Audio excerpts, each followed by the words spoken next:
The conflict between China and the Philippines in the Western Philippine Sea, aka the South China Sea, is the result of years of territorial dispute over the Spratly Islands, consist of more than 100 small islands or reefs surrounded by rich fishing grounds and potentially by gas and oil deposits. They are claimed in their entirety by China as well as with Taiwan and Vietnam, while portions are claimed by the Malaysia and the Philippines.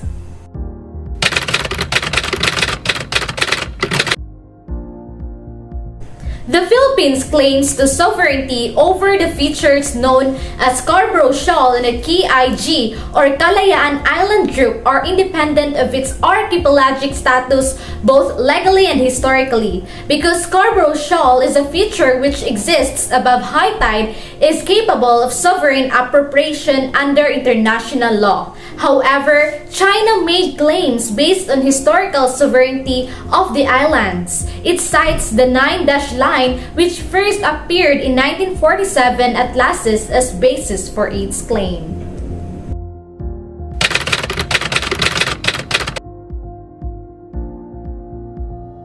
On July 12, 2016, the Philippines won the arbitration case it lodged against China after the Permanent Court of Arbitration in The Hague, Netherlands, invalidated Beijing's 9-dash line claim over the South China Sea. However, China refused to acknowledge the arbitral ruling. In fact, more than 200 Chinese vessels continue to lurk around disputed features in the Spratly Islands. Also, China has conducted extensive land reclamation work at Ferry Cross Reef.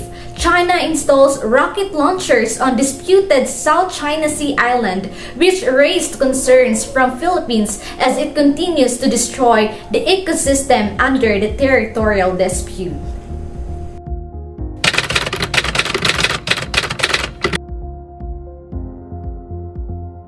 My suggestions on what actions the Philippines must take to not be the losing end of the matter are the following.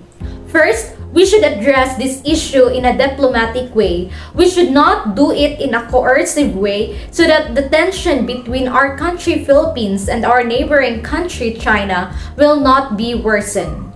Also, we Filipinos together with our political leaders should never lose hopes and courage to always fight for our rights.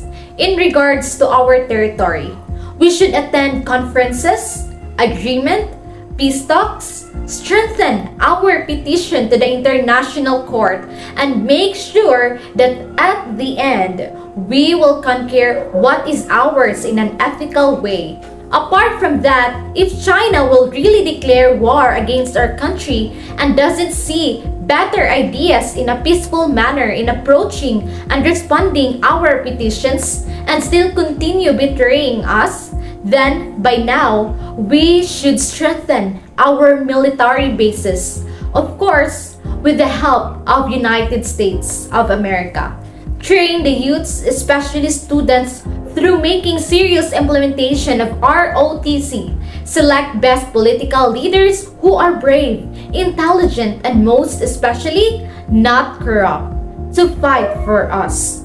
Furthermore, we must equip our soldiers and other military workers with new and advanced military weapons, equipment, and best executions. We should fight for our rights and never give up for our great treasures and territories that belong to our beloved country, Philippines.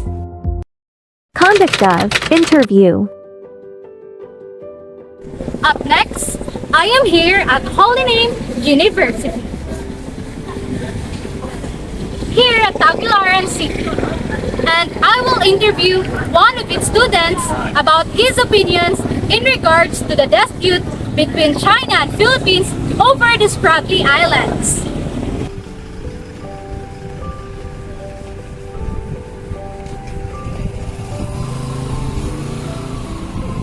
Hello sir, good day. How are you po? I'm fine. What is your name, sir? I am the Administrative Engineer from Holy Name University. Okay, sir. By the way, I am Jenaline C. Batingal from Main Campus and I am conducting my documentary video. So, can I interview you, sir? Yes. Okay. For the first question, are you aware of the dispute between China and Philippines over the Spratly Islands? Yes, I'm aware. Second question, what can you say about the issue? I can say the issue of the Spratly Islands really is the diplomatic tactics and the employment of military measures and the maritime trade. Alright. For the third and the last question, what are your suggestions and what actions the Philippines must take to not to be the losing end of the matter? I think suggestions for this is have collaborating each other, respect, and mitigate the such actions that would build a better community. Okay, sir. Thank you so much. Welcome. Right now, we are here at Subayon Bilorba Hall to interview one of its residents about his opinions in regards to the dispute between China and Philippines over the Spratly Islands.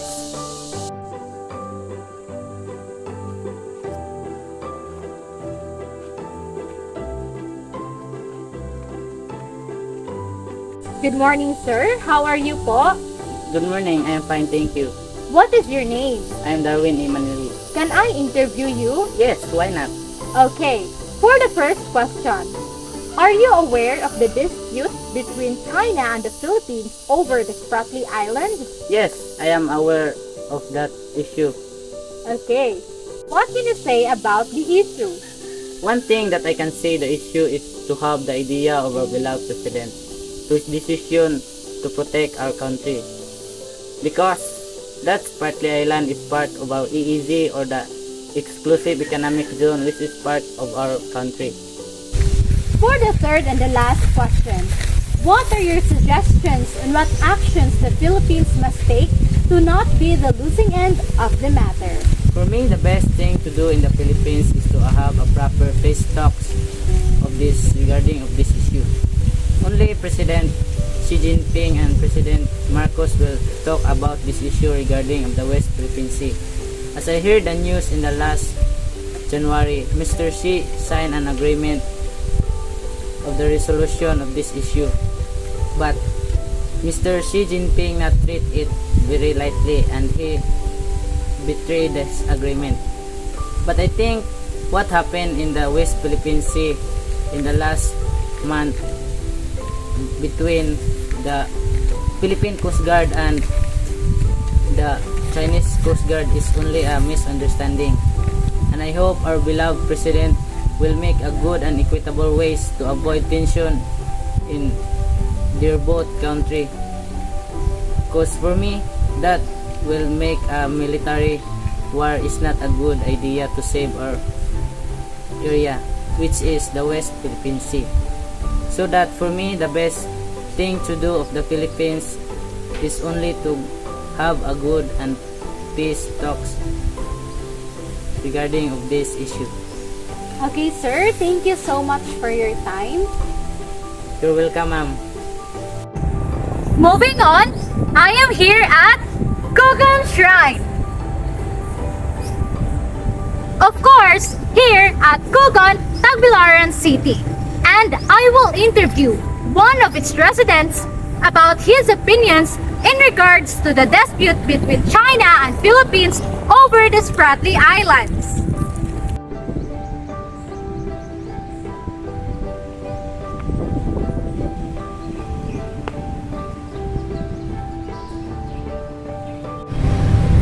Hello! Good day, sir! How are you po? I'm fine. What is your name, sir, by the way? I am Angelo Islumantas. Can I interview you, sir? Yes, ma'am. Okay. For the first question, are you aware of the dispute between China and Philippines over the Spratly Islands? Yes, I am aware that is due of the territory of the between China and the Philippines over the Spratly Islands because Spratly Island is known for Nansha Islands, a group of islands located in the South China Sea. Okay, sir. For the second question, what can you say about the issue? So I can see the issue about the Philippines and China over the Spratly Islands is a complex and sensitive issue. Alright, for the third and the last question, what are your suggestions on what actions the Philippines must take to not to be the losing end of the matter? So my suggestion is we should fight our right to conquer the Spratly Islands. That's why we should go for a war to purchase the best military weapon. Okay, sir. Thank you so much for your time. At this juncture, I am here at Rizal's Park.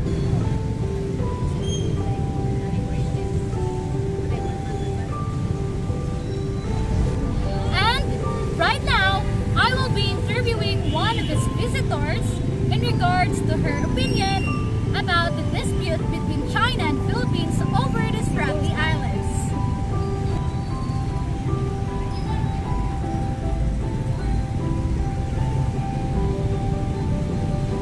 Good afternoon. How are you po? I'm doing good, thank you.